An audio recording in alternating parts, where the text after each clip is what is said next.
क्या आपके घर में भी सीढ़ियां हैं? क्या आप भी किसी ऐसे घर में रहते हैं जो कि डुप्लेक्स है या इंडिपेंडेंट हाउस है और आपके घर में बहुत ही सुंदर सीढ़ियां हैं और आप अपने घर की सीढ़ियों के नीचे की जगह को किसी खास चीज के लिए इस्तेमाल करते हैं? अगर ऐसा है तो हमारा आज का ये वीडियो आपके लिए एक बहुत ही इम्पोर्टेंट वीडियो होने वाला है। अगर आपने हमारे चैनल को अब तक सब्सक्राइब नहीं किया है तो इसे अभी सब्सक्राइब कीजिए, क्योंकि हम देते रहते हैं वास्तु से जुड़ी कुछ ऐसी खास टिप्स जिनका यूज करके आप अपने घर की एनर्जी को बैलेंस कर सकते हैं। तो आज हम बात करने वाले हैं ऐसे ही एक खास विषय पर। जय श्री राम दोस्तों, मेरा नाम प्रीति कुमार है और मैं हूँ बालाजी ज्योतिष वास्तु से। और आज मैं आपके लिए लेकर आई हूँ हमारे घर में सीढ़ियों के नीचे की जगह को हम किस किस चीज के लिए इस्तेमाल कर सकते हैं और किस चीज के लिए इस्तेमाल नहीं कर सकते हैं। तो हम शुरू करते हैं। क्या सीढ़ियों के नीचे मंदिर हो सकता है?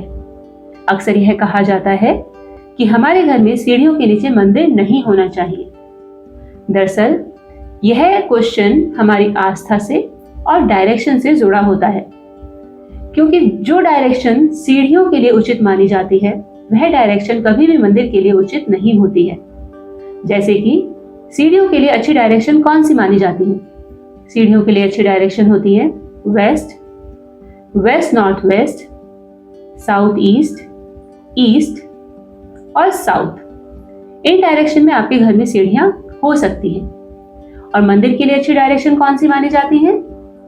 North east, north north east. आपके घर में मंदिर इन डायरेक्शन में हो सकता है।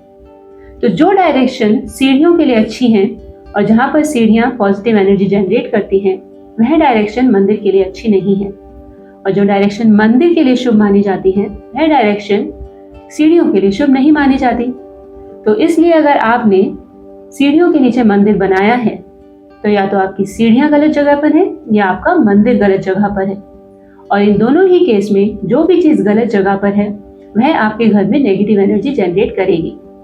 तो इसलिए अक्सर कहा जाता है कि सीढ़ियों के नीचे मंदिर नहीं होना चाहिए। तो अगर आपके घर में भी सीढ़ियों के नीचे मंदिर है तो यह बात आप जरूर चेक करें कि आपके घर की सीढ़ियां कौन सी डायरेक्शन में है। कहीं ऐसा तो नहीं कि दोनों ही चीज किसी गलत डायरेक्शन में पड़ रही हैं, क्योंकि एक साथ दोनों चीजें सही डायरेक्शन में नहीं पड़ सकती। तो अपने घर के मैप को ग्रिड कीजिए और इस बात का पता कीजिए कि इन दोनों में से ऐसी कौन सी चीज है जो कि सही जगह पर नहीं है। और डायरेक्शन के साथ दूसरी बात आती है हमारी आस्था की। अगर हम सीढ़ियों के नीचे मंदिर बनाते हैं तो सीढ़ियों के ऊपर लोग आते जाते रहते हैं। उनके ऊपर हम जूते चप्पल लेकर भी चढ़ते हैं और उनके ऊपर जब सफाई करते हैं तो उनसे धूल भी नीचे गिरती है। तो ऐसी कंडीशन में अगर मंदिर सीढ़ियों के नीचे है तो एक तरह से हमारे भगवान का स्थान हमारे पैरों के नीचे आ गया है। और जो कि अगर देखा जाए, अगर हमारी भगवान में आस्था है तो बहुत अच्छा फील नहीं होता है। इसलिए हमारी आस्था की वजह से भी हम सीढ़ियों के नीचे मंदिर नहीं रखते हैं। तो इस तरह से अगर आपके घर में मंदिर है तो चेक कीजिए। दूसरी बात आती है टॉयलेट की। अक्सर कहा जाता है कि टॉयलेट सीढ़ियों के नीचे नहीं होना चाहिए। और अक्सर ही बहुत सारे घरों में देखा जाता है कि सीढ़ियों के नीचे टॉयलेट बना होता है। भले ही गैस टॉयलेट बना दें, लेकिन सीढ़ियों के नीचे एक टॉयलेट बना होता है। दरअसल यहाँ पर भी बात वही आती है कि आपकी सीढ़ियां किस डायरेक्शन में बनी है और उसके नीचे आपने जो टॉयलेट बनाया है कहीं वह गलत डायरेक्शन में तो नहीं पड़ रहा। और दूसरी बात होती है वेंटिलेशन की। जब हम सीढ़ियों के नीचे टॉयलेट बनाते हैं तो उसका वेंटिलेशन बिल्कुल भी अच्छा नहीं होता है, क्योंकि वहां पर आप कोई एग्जॉस्ट नहीं लगाते हैं। उसमें पीछे की तरफ कोई विंडो भी नहीं होती है, एक दरवाजा होता है छोटा सा और वो जगह पूरी तरह से बंद हो जाती है। तो ऐसी कंडीशन में वहां पर बैक्टीरिया और नमी इकट्ठा होने लगती है, जिस वजह से वहां पर धीरे धीरे रोग देने वाले कीटाणु पनप जाते हैं। तो जो लोग उस टॉयलेट को यूज करते हैं वो जल्दी जल्दी बीमार होने लग जाते हैं। तो ऐसे में लगता है क्योंकि टॉयलेट सीढ़ियों के नीचे बना है तो वह नेगेटिव एनर्जी जनरेट कर रहा है। तो प्रभाव इस बात का पड़ता है कि एक तो वहाँ प्रॉपर वेंटिलेशन नहीं है, वह जगह बहुत छोटी है, वहाँ पर प्रॉपर सर्कुलेशन नहीं है, तो वहाँ पर कीटाणु वाले बैक्टीरिया बहुत बढ़ गए हैं जो आपको बीमार कर रहे हैं। और दूसरी बात हो सकती है कि वह डायरेक्शन भी टॉयलेट के लिए ठीक ना हो।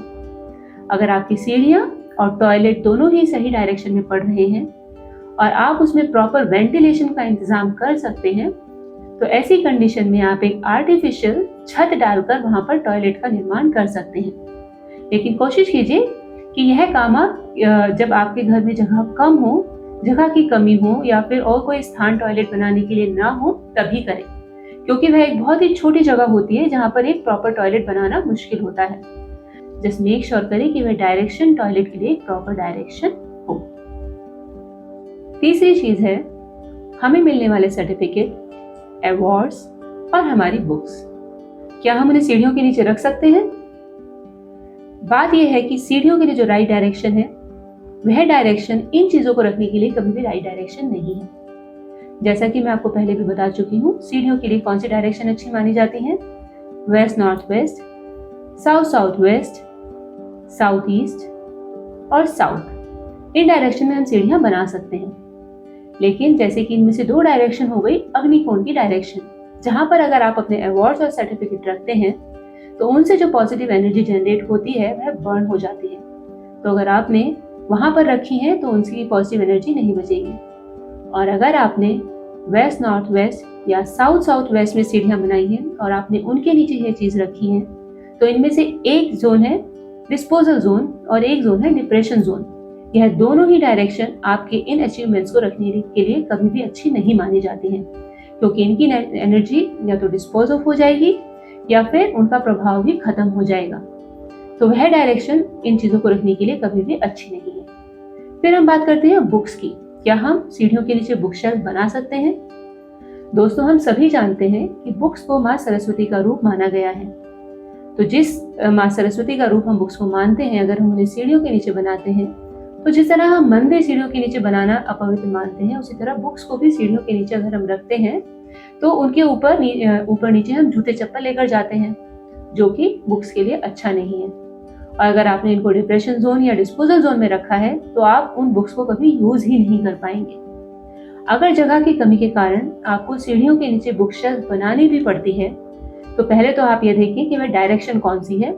कभी भी उनको आप डिस्पोजल जोन या डिप्रेशन जोन में ना रखें, क्योंकि वह यूज नहीं हो पाएंगी। अगर कोई दूसरी डायरेक्शन है तो आप वहां पर एक आर्टिफिशियल वॉल बनाकर एक प्रॉपर बुक शेल्फ बनाएं, जिससे कि ऊपर से जो जूते चप्पलों की कोई गंदगी है वह कभी भी उनके ऊपर ना गिरे। तो उस केस में आप बना सकते हैं, लेकिन उसके पहले यह डायरेक्शन जरूर चेक करें क्या वह डायरेक्शन आपके बुक्स, अवार्ड और सर्टिफिकेट को रखने के लिए प्रॉपर है।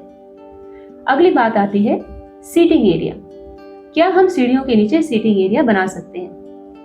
अक्सर सीटिंग एरिया हम बनाते हैं ताकि हम वहां पर बैठकर रिलैक्स हो सकें या फिर कोई भी काम तसल्ली से कर सकें। अगर हमारा सीटिंग एरिया सीढ़ियों के नीचे बना है जिस पर अक्सर लोग आ जा रहे हैं, तो इस सीटिंग एरिया का पर्पस ही खत्म हो जाता है, क्योंकि ना तो वहां कोई चीज हम रिलैक्स होकर कर पाएंगे और ना ही हम वहां आराम कर पाएंगे, क्योंकि आने जाने वाले लोगों की आवाज हमें लगातार डिस्टर्ब करती रहेगी।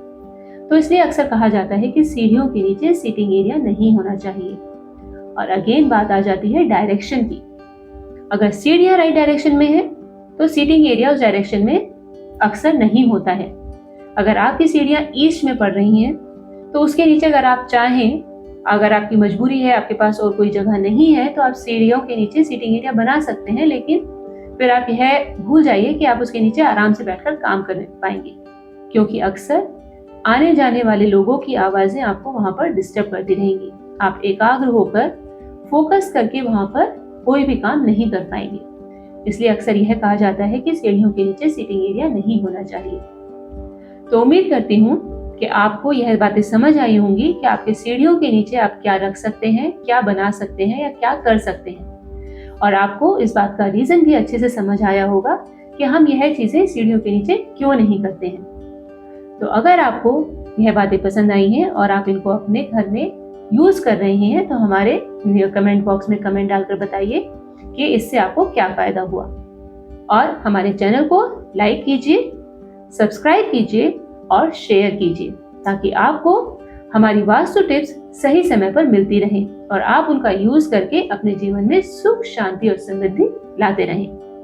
आप सब सुखी रहें, स्वस्थ रहें और संपन्न रहें, और हम मिलते हैं आपसे अगले वीडियो में।